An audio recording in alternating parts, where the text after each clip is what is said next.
Welcome back to the Early Bath Football Podcast. We've been away for about a week or so. We apologise. It's been super busy. But we're back and we're going to talk everything Premier League / football related. I'm joined by Chris. I'm joined by Barnes and I'm joined by Jack.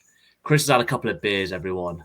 He's been playing Aunt Sally with work, so I apologise in advance for whatever he comes out with. People are going to know that if they're not from Oxfordshire. Yeah, of course. Because he's been playing with his Aunt Sally.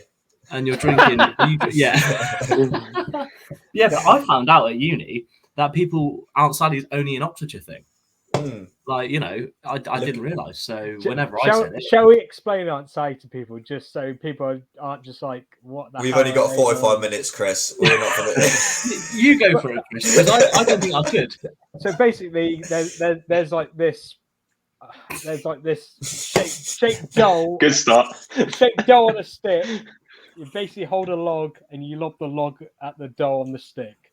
And if you hit the doll, you get a point. If you don't hit it or you hit the stick, you get 0 points. So, what's it first to, Chris?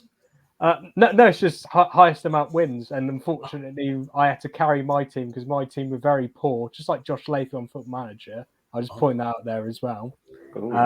But yeah, my team lost both games. So, wow. We'll turn face and go again. What an insight. Welcome to the Aunt Sally just Aunt Sally podcast. Massive tangent, 2 minutes in, but let's crack on. First topic of conversation that we're going to converse on today, Premier League review of last week. Now, I must confess, I was up a mountain, so shout out to Mount Snowdon. I was up there, so I didn't watch any football last week. So I'm literally just going to defer to you boys to pick what you want to talk about this week. So, Chris, last week, did you watch any football? I watched plenty of football. I'll just start with Arsenal got an amazing win against a fellow relegation rival in Burnley. Lovely 1-0 away win. Great Martin Ødegaard free kick. To be fair, though, obviously I did watch 3 games, like full 90 minutes, like the rest were kind of match of the day stuff. I will talk about Brentford v Wolves, though. I was very impressed with Brentford. That they played very well against Wolves. They took the game to them.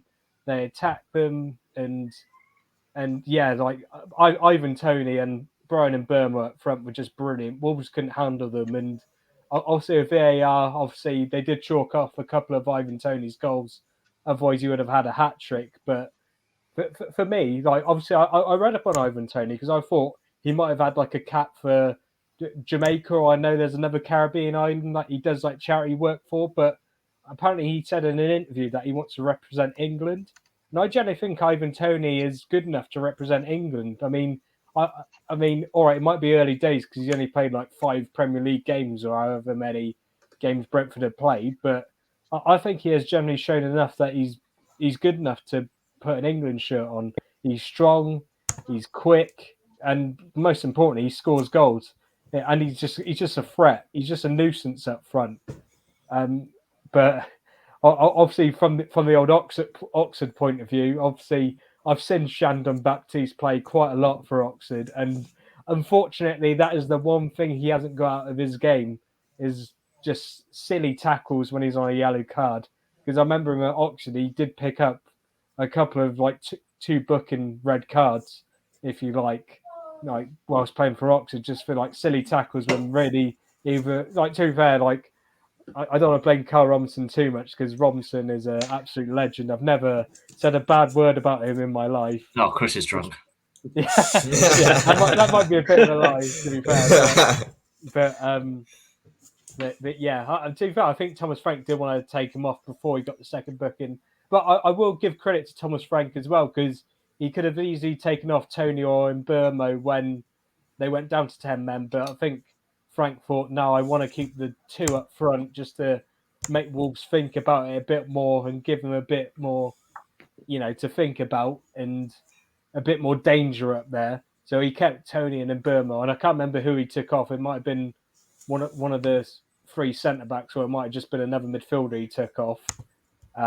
But yeah, it was a great performance from Brentford. What I will say about Wolves is that Wolves are great players in their midfield, and but possibly up front. I'll say possibly because I'll say this now. If Adama Traore had M product, he'd be the best player in the world. You can quote me on that. Wow. All claims coming but he doesn't. That's why he plays for Wolves. He doesn't. That's why Barcelona got rid of him, because he doesn't have end product. He's not that good. Let's put it that way. But Wolves are a team that they want to get into the top half of the table. When you're playing a back three of Max Kilman, Connor Cody, Roman Saiz, I'm sorry, you can kiss top half of the Premier League goodbye. You're finishing top half of the bottom half at best.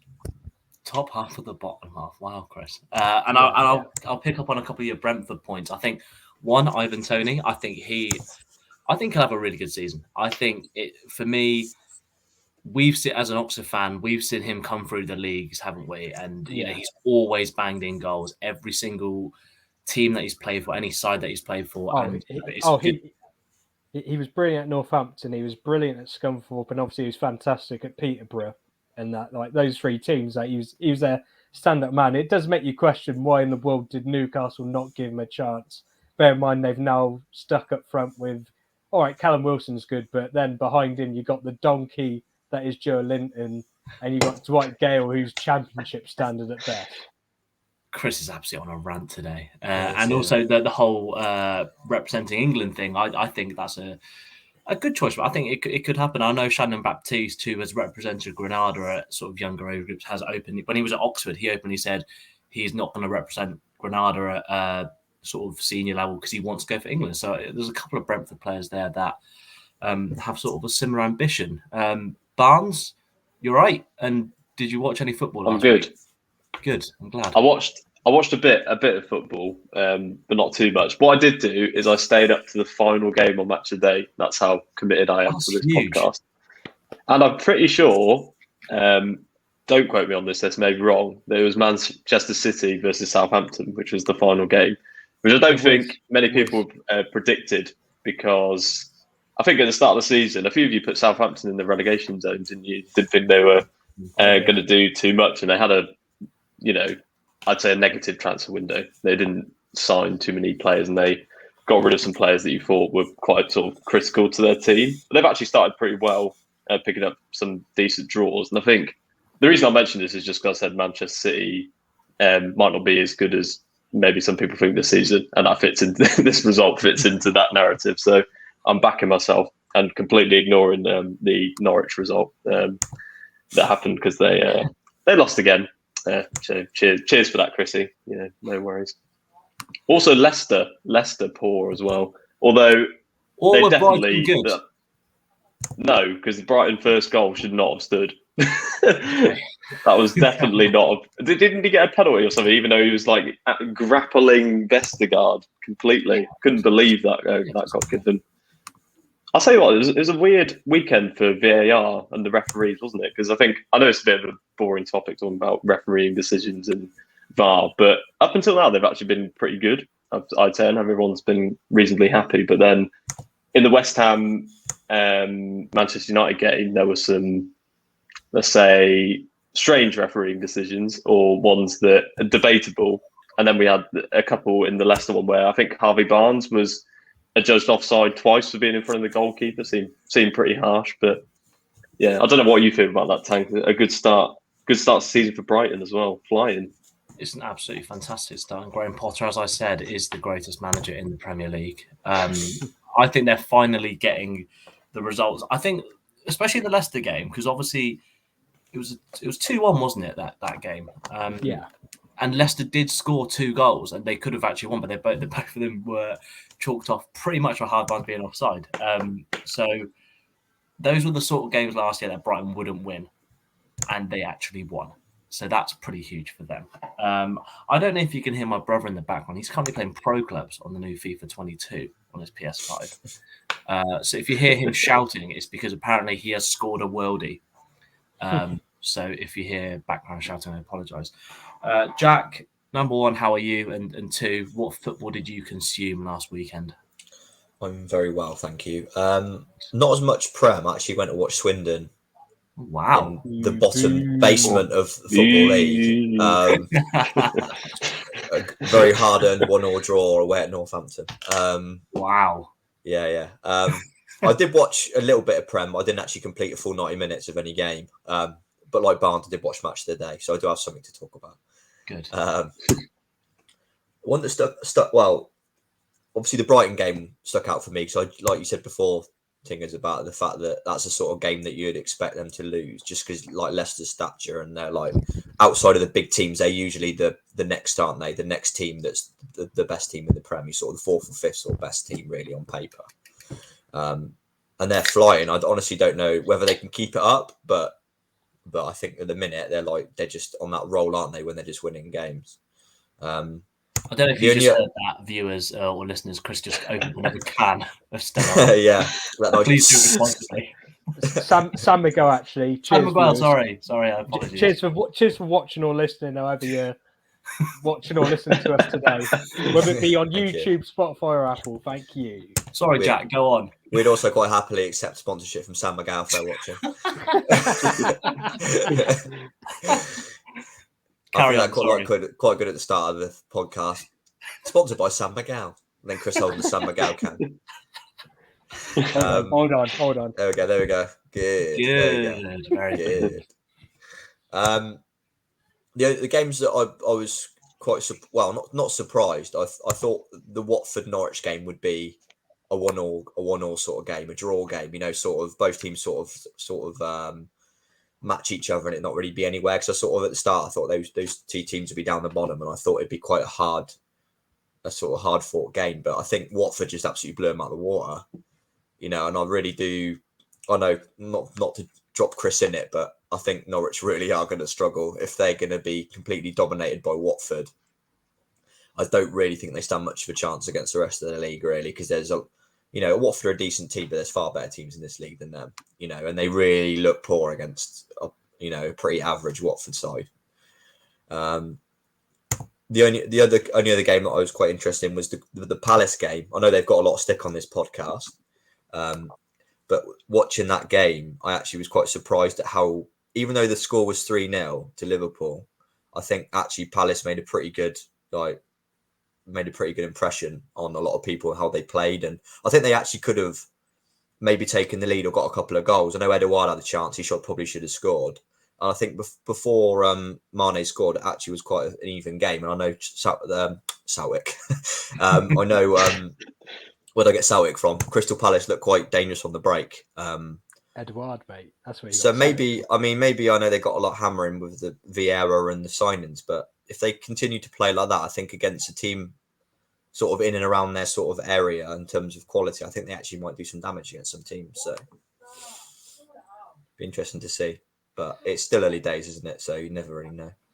Yeah, I think people forget that Crystal Palace actually have a relatively decent squad. They've got decent players. And on your Watford point, I think Watford last year, they were like the big team in the Championship. And they had some very good players again. I think they retained quite a lot of their squad. And teams sat back against Watford. And they have pretty powerful, like Ismail Assar's powerful player. He's quick and he's strong. This year, they're not the big boys. People will play out against them and they can hit teams on the counter. I think Watford, that suits them more. Yeah. And that's why I think Watford might do a bit better than people think this year.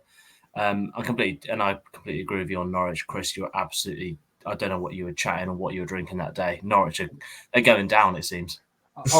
Past Chris is an idiot. I'm just going to say it out there. Past Chris is an absolute monster who said Norwich are a dark horse and that. I mean, I would say I'd stick to my guns, but unfortunately, after losing to a team like Watford, it's you can't defend them, can you? I just can't defend them. They can't defend either, apparently. No, they can't. They can't. Yeah. They lost 3-0 to Liverpool in the week in the League Cup. Yeah, that's true. There you go. Yeah. We are going to talk about the World Cup proposals now. We'll move on from the Premier League and go a bit more wider, a bit more macro scale. And for those who haven't seen, Mr. Wenger has come up with some plans to stage the World Cup every 2 years. I don't know if there's much more to it than that. I actually haven't read his proposals. All I know is that I think UEFA have been very outspoken about it. They're not a fan, UEFA as an organisation. Chris, what are your views on Arsene Wenger's proposals here to have a World Cup, and I think he's had a major tournament as well every 2 years. So I don't know if that's sort of stretched to more the sort of regional. I can't even think of the word, like Euros, etc. Size tournaments. Yeah, well, technically, obviously, there is like a major tournament every 2 years because obviously there's Euros, Copa America, and whatnot. Then it's World Cup. Yeah. I think it is generally a World Cup every 2 years. Mm-hmm. And for me, I strongly disagree with Arsene Wenger on that because I just feel that it would just be completely diluted. It would dilute how special the World Cup feels, and not only that, it would kind of make like the Euros, the Copa America, the Gold Cup. It would make those sort of competitions redundant in a way because it's kind of like, I mean, for me, they've already diluted the World Cup anyway in the sense like, we're going to invite more teams in, and that is going to make it easier for. No offense, but the teams that the teams that aren't really going to challenge for the World Cup trophy, it's going to make it easier for them to qualify for the World Cup. So yeah, I disagree with it because you want the World Cup to be a special event that's celebrated every 4 years, that gives the host nation a great chance to showcase not only their fans and their team and that, but obviously their culture, their style in life. Like you think about our lifetime, like obviously Japan, South Korea, that was a great World Cup. Germany, great World Cup. Obviously Germany's a great footballing nation, and that South Africa, obviously we're lucky enough to witness that. The first ever World Cup hosted by an African nation, and again that felt special as much as England didn't do very well in the whole, Lampard goal, which wasn't a goal. Which, obviously people like myself are still a little bit bitter about today. And that 11 years on, and that just people a tad. People say, move on. But that goal would have changed the game. Manuel Neuer, you're a disgrace. Even though it's not your fault, you're a disgrace. And that, but no, like also like obviously like the last two World Cups, obviously like Brazil 2014, again like a brilliant footballing nation. And to be fair, just see Brazil get destroyed 7-1 at the Maracanã was just fantastic. Not going to lie, it was fantastic to witness that. And you can see that more often, Chris. You can see that every 2 years instead of every 4 years. Wouldn't that be great? But it just wouldn't be the same. It wouldn't be the same feeling. It just wouldn't be the same feeling. It dilute the World Cup, and like I said, it would kind of make it basically make, like, for me, it'd make the European Championship, the Copa America. It's like, why don't you just call them the Nations League? Because that's what you're pretty just going to make them if you have a World Cup every 2 years. I know Wenger wants to make it so they make it so it's a better, calendar year.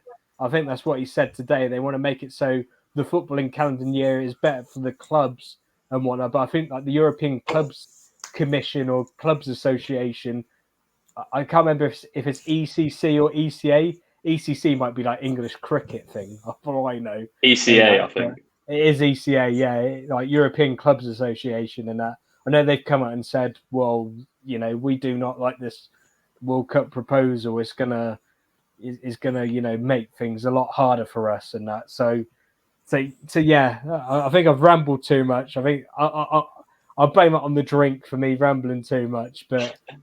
I just don't think it's a good idea having a World Cup every 2 years. Yeah, please drink responsibly. Barnes, you sort of weighed in with what I was actually going to ask you. So, Chris has talked about Jack's having a coughing fit. Sorry, I'm making me laughing as I keep on coughing. Chris has said South Africa, great World Cup. Even the last World Cup was great. Brazil, massive footballing nation. Every 4 years. Every 2 years sounds great. You're lessening the time between these great events. Is that how you think that people may see these proposals? And do you agree? I don't agree. I think maybe if you are an oceanic team or or somewhere like the USA or Mexico, or even Japan, Australia, where you are in a sort of league in terms of international football where you are the best team by miles, you are likely to do well, and you don't win and you don't make a lot of money off your fixtures. Australia aren't going to make a lot of money out of playing some Pacific island, I doubt. So I think for them and those kind of smaller associations, having the World Cup every 2 years is a money-making opportunity. And let's face it, this is all this is. I mean, the World Cup, if you think of it, I know we'd like to think of international football as like this pure product. I do anyway, and compared to club football, which is sort of entrenched in sort of money. But you think how much money FIFA must make off the World Cup, and it's by far their highest revenue stream. And it happens every 4 years. And you can imagine them in a Gianni Infantino in like a board meeting go, so you've got this thing that, every 4 years makes a load of money. Let's make it every 2 years. That kind of thing. I think what is strange about it is if someone had to tell, like, who do you think would be leading up this, proposal for, more football? I would never have thought it would be Arsene Wenger. Maybe this is a bit sort of nostalgic and romantic, but I kind of see Arsene Wenger as quite like a pure sort of football man who knows a lot about football. He's a great coach at Arsenal. So he comes across intelligent. His philosophy for football was exciting in terms of management. So I think it's strange that he's sort of pushing the sort of will of FIFA and Gianni Infantino, which, let's face it, FIFA is an organisation which, doesn't lack for controversy. Let's put it that way. So I'm a bit disappointed in Wenger because it feels like just a money-making opportunity for FIFA, and he's sort of peddling that.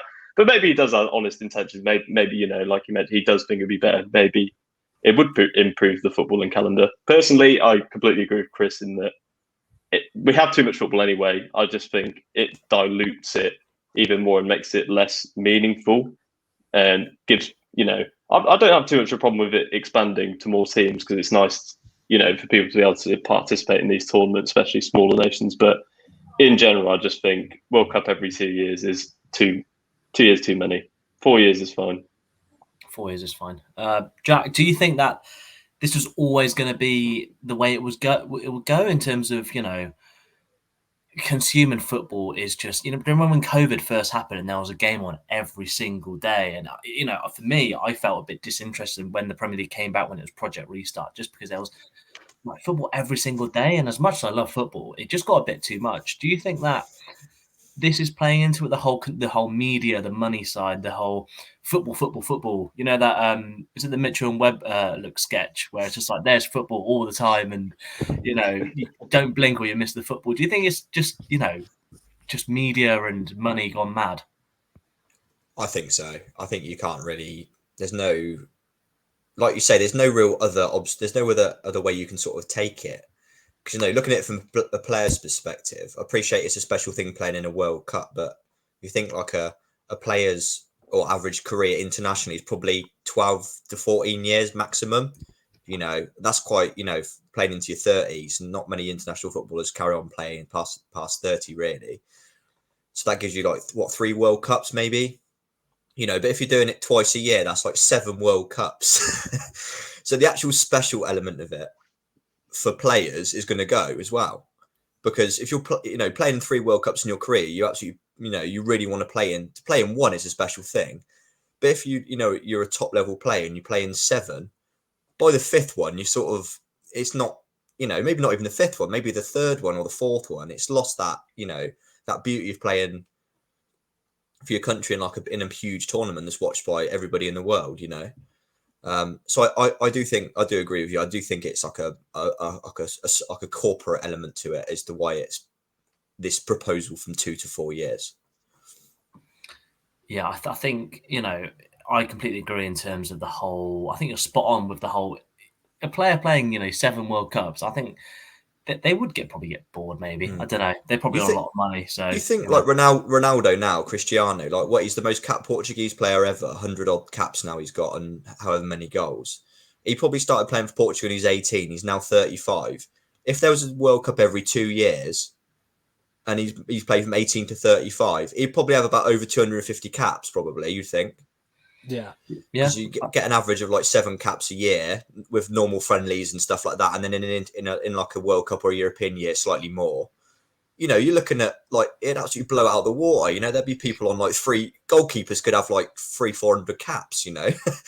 it would just be absolutely bonkers. And it's not as special then when it starts to get into them like huge figures, you know. I think you're spot on. I think, obviously R9, original Ronaldo, or R10, as I found out on a mountain. I thought there was a guy wearing a Ronaldo 10 shirt, and I thought it was just a cheap knockoff. But Ronaldo was apparently number 10 for Inter Milan. He's only got, was it 15 or 16 goals, and he's like the top scorer in the World Cup or something like that. He hasn't got that many. But Miroslav Klose is the top goal scorer, and he was 16. But it's still what? It's still 15, 16, 17, isn't it? Like, it's not a lot. If you have a World Cup every 2 years, as Jack mentions, like the numbers will just get blown out of the water. You'll probably have a whole sort of inflation of numbers where you have some very average players with more goals than Ronaldo or closer, by the end of it. And I don't think that's a real sort of, that's a bit of a purist in me saying some half decent Paraguayan striker isn't as good as Miroslav Klose or something. But, that's my opinion anyway. We'll move on anyway. Premier League preview. We've done a review of last week. We're going to do a preview of this week. And let me just get the fixtures up myself so I know what I'm talking about. But there's some big games this week. The early kickoff is Chelsea City, which Jack spoke about off stream, will basically be a 0-0.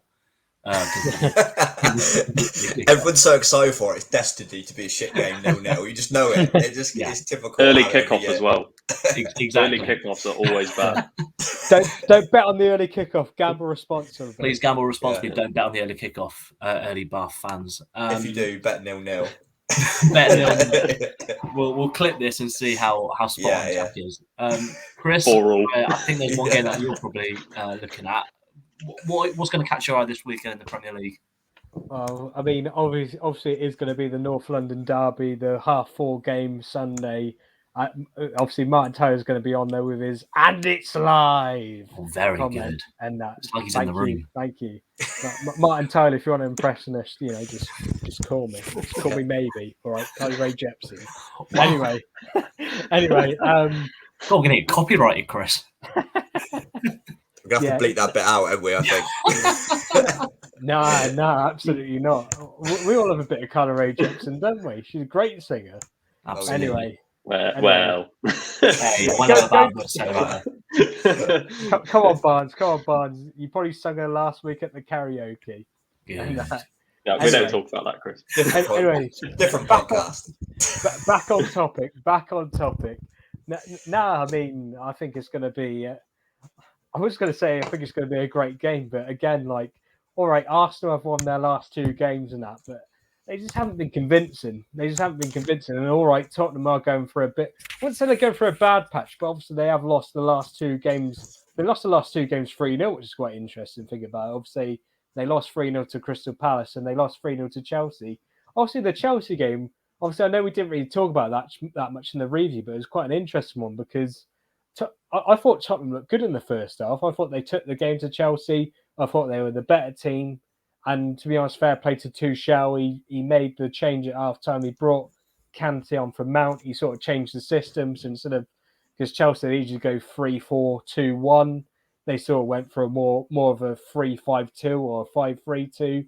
And Tottenham can cope with it. And I know Chelsea did score a couple of goals from set pieces, which again, Tottenham can cope with. Chelsea just sort of blew them out of the park second half. But I think the North London derby is going to be interesting because both Arsenal and Tottenham, in a way, they're kind of going through a bit of transition periods. Obviously, you've got Arsenal, who have spent the most money in the summer, but they spent the most money on, I wouldn't say kids, but they spent the most money on people that aren't at their they aren't at their ability yet. They've got the potential, but not their ability. But it now looks like they've got a back 5 in Ramsdale, Tomiyasu, White, Gabriel, Tierney. That looks like that's going to be their back 5. That's going to be the 5 players they can trust to, keep the defence up sharp, keep clean sheets, hopefully. Because obviously against Tottenham, it's going to be tough because for me, Tottenham have 2 world-class players in Son Heung-min and Harry Kane. I mean, obviously, there's a lot of talk about Harry Kane. I know a lot of the pundits, especially our mates at TalkSport, who let's face it, they talk absolute rubbish, don't they, boys? I mean, come on. They talk absolute rubbish. Yeah, we talk rubbish though, Chris. Yeah. We do, but at least we You talk shouted rubbish. out Carly Rae Jepsen a minute ago. No, I tell you what, I'd rather have Carly Rae Jepsen as a football pundit than Jamie O'Hara. She probably knows what she's talking about more than he does. Bloody hell. I mean, you got them boys saying, "Oh, I'd rather have Harry Kane up front than Cristiano Ronaldo." Come on. No, you wouldn't. You take Ronaldo every day of the week. You look at Harry Kane. How many finals he's turned up for? Literally, Euro 2020, he didn't turn up. Champions League final, he didn't turn up. I know Spurs have played in a couple of League Cup finals. He hasn't turned up. Obviously, Ronaldo's turned up and everything. But that's the thing. This fixture, Harry Kane will turn up for because he always scores against Arsenal. And that's the thing that worries me very much is that we'll see prime Harry Kane that he'll score. He'll probably get 2 at the weekend. I know people say, "Oh, Chris, you're just being a negative Arsenal fan." Actually, a negative part-time Arsenal fan. Sorry, I'll quote you there because obviously I've got the mighty Ox up on the wall. Which Ox, hopefully we absolutely batter the horrible Scottish man that is Steve Evans' Gillingham side. Hopefully we batter them by at least 3 goals because Steve Evans is the most horrible man in football. You can quote me on that. I know I've had a few drinks, but it's absolutely true. Steve Evans is a horrible man. I wonder if Steve Evans and Carly Rae Jepsen have ever been mentioned in the same podcast. There's got to be a first for everything, Chinch. There's got to be a first for everything. Good. But nah, I digress. I think Arsenal Tottenham. I think it will be a good game. Being the negative part-time Arsenal fan that I am, I think it's going to be Arsenal 1, Tottenham 3, Harry Kane with 2, Son with 1. I don't really know who's going to score for Arsenal, but I don't think it's going to be good for Arsenal because finishing about 10th. Good. Wow, there's a lot there. A lot to take in, wasn't there? A lot to take in. I'll start with Tottenham on your Tottenham point. My line manager, shout out Sam. He went to the Tottenham game against Chelsea last weekend. Tottenham were really good first half. He said, pretty much matched Chelsea.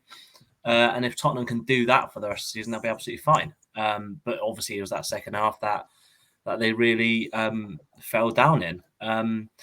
Arsenal, as you say, have bought some pretty young players. The question is, are those players for Mikel Arteta, or are they the players for the next manager after Arteta? That's a question I'd like to ask. And I just felt like you were destined for an Arsenal fan TV role right there, Chris, with the rage that was sort of coming to you, and your voice, the pitch in your voice getting ever so higher as you were going through the stages there.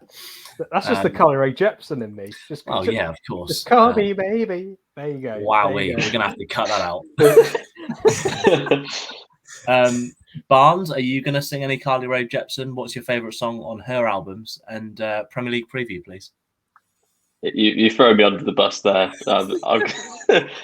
I'll leave the Carly Rae Jepsen singing to Chris. I'm sure he'll, when we finish the podcast, he'll sing us out with very good. A bit of Call Me Maybe, surely. Premier League preview. What's happening? I'm very worried about Steve Bruce. I'm worried about him. Aren't we all? Aren't we all? It's not just the meme that's going around on Twitter, the FIFA one where he runs on the pitch really fast. He's got a bit of pace, though, hasn't he? He's got a bit of pace. I mean, it's almost like Steve, kebabs are half price. Bloody.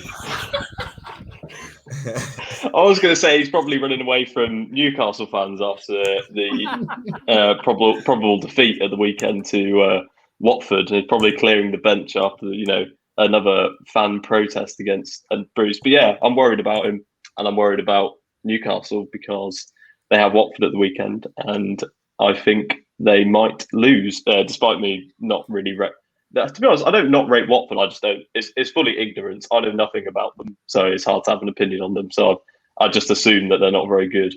So that's Watford Newcastle. Insightful. Great analysis there. No worries. I think the North London derby is a very interesting one. I don't know why Chris is so negative, to be honest. I think both clubs are coming into it. I'll tell you, if there's a loser in this game, they are going to be under heavy scrutiny in the media, because I think Tottenham have lost their last two and looked. I know you said they played well in the first half against Chelsea, but the result was poor, and they got well beaten by Crystal Palace the week before that. Then there's Arsenal, have had a mini revival, winning 3 on the bounce, but not against the best opponents. So I think whoever loses that one is in trouble. I think Nuno or Arteta is going to come under a lot of scrutiny, and yeah, it's a difficult one. I would probably say a draw, just because I think, like I said, they're under such pressure, the teams, that I think it might not be the best game. So I'll go 1-1 for that. I think we've got to talk about the Chelsea City game, right? Because that's a massive game in terms of where maybe the title might finish, or top 4 positions.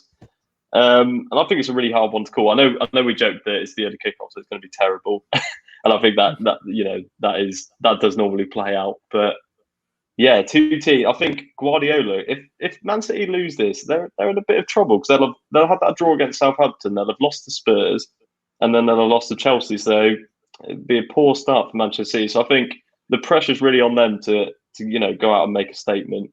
And as for Chelsea, I think the worrying thing, or for everyone else, I don't even think Chelsea have sort of hit the top height yet. I still think, even with their build-up play and their attacking, I don't think it's fully clicked yet. I still think there's a lot more to come from Chelsea. And I think potentially the other teams in the Premier League might be a bit worried about that. And the last game I was going to mention, it probably won't be mentioned by anyone else because on paper it's a bit of a boring one, is Leicester-Burnley. Again, two sides that have had quite poor starts to the season. I think if Burnley lose this, I think they've got 1 point in the season so far.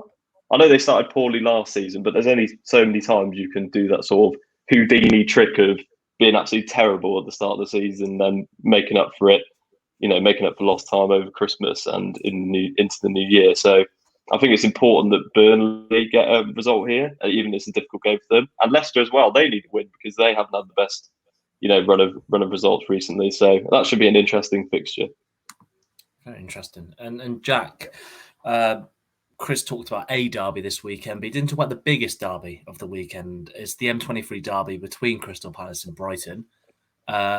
You talked off pod how Palace have been quite good this season, and I think you talked about it earlier this pod. I can't even remember. Yeah. And you also talked about Brighton are doing all right this season.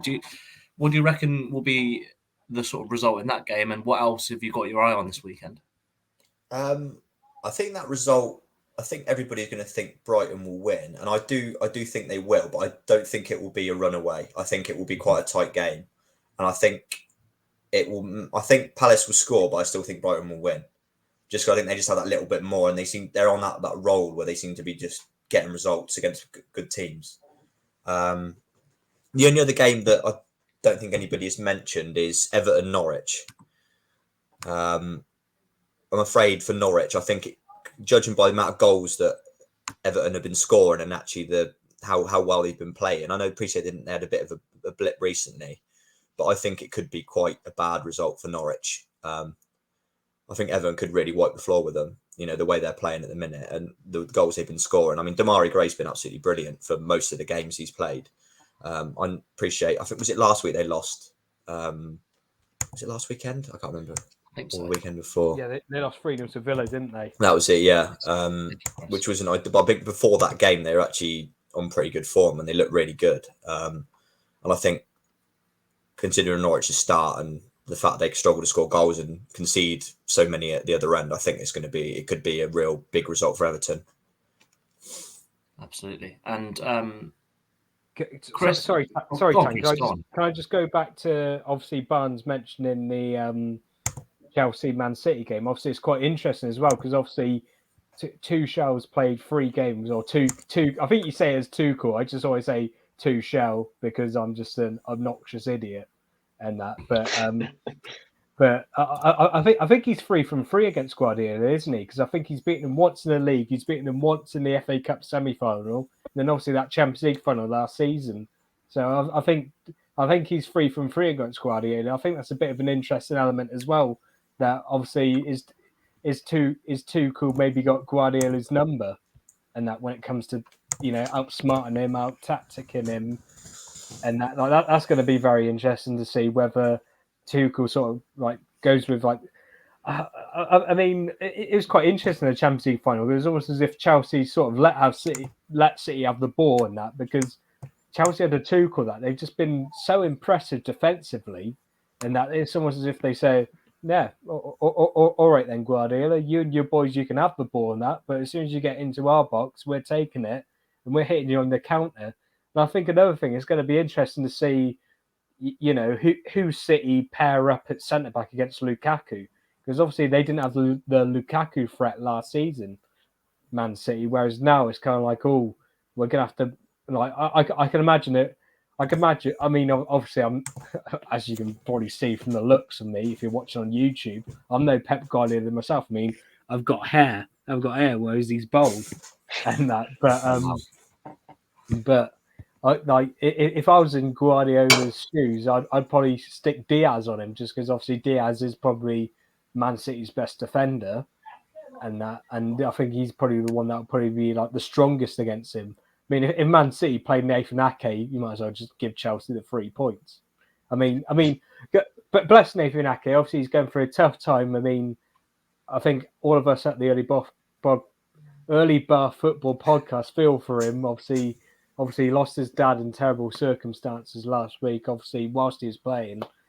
What was it? He scored, didn't he? And obviously, I think his dad passed away soon afterwards. It's just absolutely horrible. It's absolutely horrible, and that's fair play to him, going through an absolute tough period and scoring in the Champions League and that. But I think if he kind of gets one with Lukaku, I think it'd be game over. I think Chelsea would beat them. So I think it's going to be an interesting battle, Chelsea versus Man City. It's just unfortunately I can't watch it because I'm somehow playing football myself tomorrow. You might be thinking, "Oh, Chris, you're a drunken idiot. What are you doing on this podcast? Let alone playing football tomorrow." But yeah, I'm playing football tomorrow.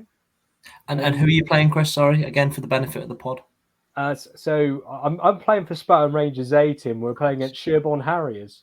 And if Josh Laker was here, he would say ban the villagers. He probably would, but he's just too busy being a poor Madrid football manager. Wow. Which Chris Oliver is going to destroy him at when it comes out. When FM22 comes out, Josh Lathey won't know what hit him. Let's put it that way. I don't know how many people Chris Oliver's called out this evening. Manuel Neuer, Josh Lathey, Steve Evans. Steve Evans. Ray Jepson. Yeah. I called up Brazil as well, just saying. You did call out Brazil. I do remember that. They lost 7-1 at the Maracanã. Brazil as a nation. Yeah. Sorry, Brazil. And on an actual football point, Chris, I think, and also Barnes, I think Chelsea look terrifyingly functional this season. I think they don't really have a weak spot from what I've seen from them. They look really good. Obviously, with City, they've got their sort of tiki-taka style of play, but if that doesn't work out for them, they're kind of a bit screwed. And obviously, after spin, they don't really have a plan B. But Chelsea, they just seem like a very decent side, and they only look like they're going to improve. Will Mendy play at the weekend, do you think? Sorry? Because I thought Mendy was out the last, was it a couple of games? I think Kepa's in goal. No. Tuchel said in his interview today, he said Mendy's playing. He did say Mendy's playing. And I was just going to mention as well, sorry, another interesting game which we haven't touched on would be, I don't know what people think about the Brentford-Liverpool game. We saw Arsenal lose on the opening day to Brentford. I think Liverpool might be in for quite a tough match in that one. I don't know what people think. I disagree. I think they're just way too strong. I think Tony, great player, but I think against Van Dijk, I don't think he stands much of a chance. It could be me eating my words here, but I just don't think, I can't see it. I think it could be Liverpool 2-3 now, I reckon. You see, I disagree with you there, Jack. I think it's going to be a tough game for Liverpool. I think Liverpool will win, but I think it's going to be Liverpool edging it. I think Liverpool will win by the odd goal because you look at Brentford's defensive stat. I think they've got one of the best defensive records in the Prem at the moment. I think they've only conceded 2. And I do like the look of Brentford's because they sort of play a back 3, don't they? They have Christopher Ayer, who I think is a great signing from Celtic. Also, they got Pontus Jansson, the captain, and he's a great leader at the back. And Ethan Pinnock, another one who's come up the leagues. He's come up through like the non-league. Obviously, I saw him play for Barnsley as well. He was a fantastic player there. And that it's just obviously for their benefit is whether they can keep the front three of Liverpool quiet. But you also got to look at Liverpool. They've got a few injuries in the central midfield, haven't they?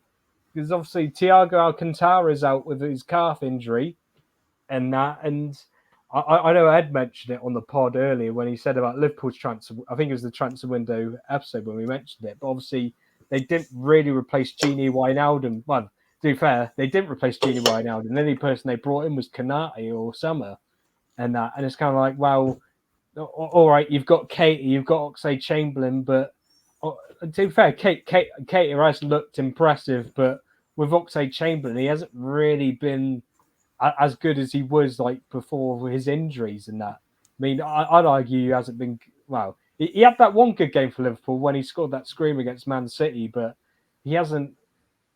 I wouldn't want to say he hasn't hit the Arsenal heights because I wouldn't really say he was a great player at Arsenal. Like, don't get me wrong, he had his good moments at Arsenal where he was like a stand-up player in that, but he wasn't a world beater, if you know what I mean. He wasn't like, oh my, this guy, he's reaching the top of the game, and that. But I still think Liverpool will win. I think it's going to be a lot tougher than you think, though, Ginge. I don't think it's going to be a 2 or 3 goal sweep. Obviously, I could be talking absolute rubbish after drinking too many San Miguel.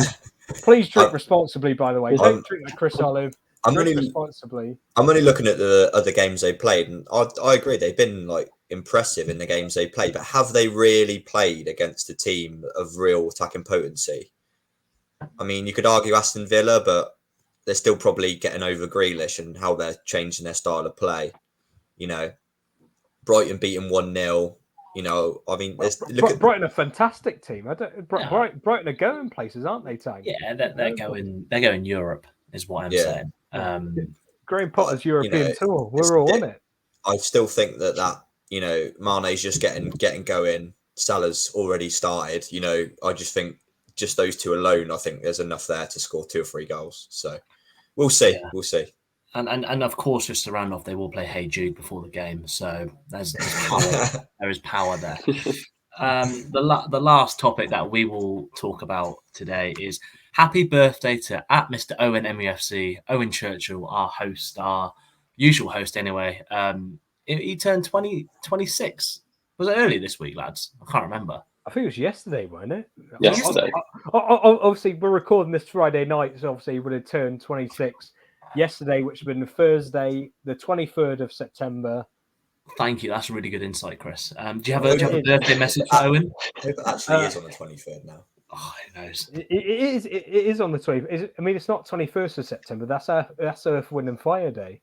That is Earth, Wind and Fire Day. Happy Earth, Wind and Fire Day. Owen's birthday could not be on Earth, Wind and Fire Day. Not possible. No one's birthday is on that day. All right.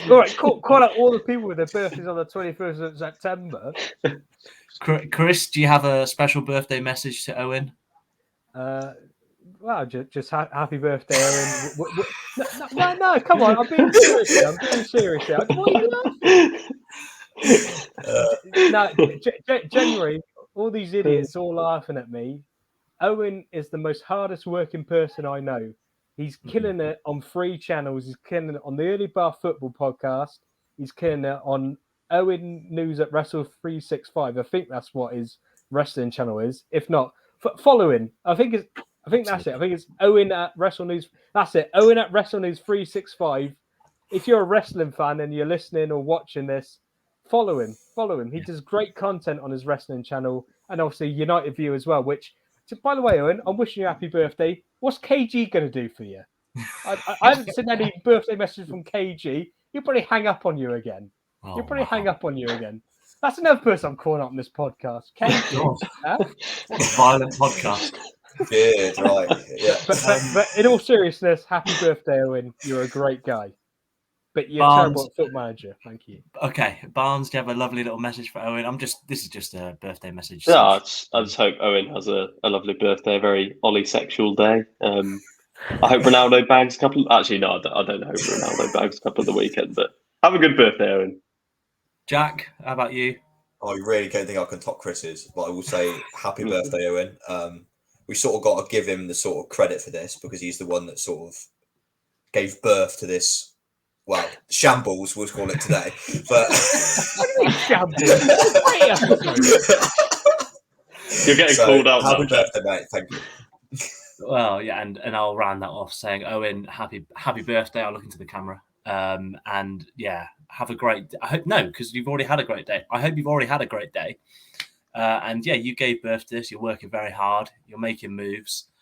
And I don't know. I kind of hope you don't finish last now in the fantasy football, so you don't have to do the forfeit. But then it's going to be everyone's birthday at some point, so someone's going to have to finish last. I can't say that for everyone.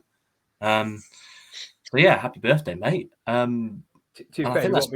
You want me to finish last after this episode? I'll just probably. Be an absolute shambolic idiot. Yeah, and I'll call up Steve Evans. I'll be like, he's there. He's in McDonald's for 24 hours. I'll scrap him. There's quite a rap sheet of people we've called out this episode. I think I'll make a list and see. Looking forward to the apology tweet. Yeah, the apology video. Hey Steve, call me maybe, huh? Oh wow, very good. Yeah, I think I'll wrap it there. Me and Barnes are actually going to go watch a football game tomorrow together, which would be very nice. I'm very excited. Yeah, Oxford versus Gillingham in our lovely three-sided stadium. I'll see you tomorrow, Barnes. I'll see you, all of you lads, tomorrow, hopefully. But yeah, waving goodbye. Thank you for listening. Please like, subscribe, follow, comment. Happy birthday, Owen. Waving goodbye. Sing us out, Chris. Call me, yeah, sing us out. Hey, I just met you, and this is crazy. So here's my number. So call me, baby. It's Cut it out. Well, I turn it off.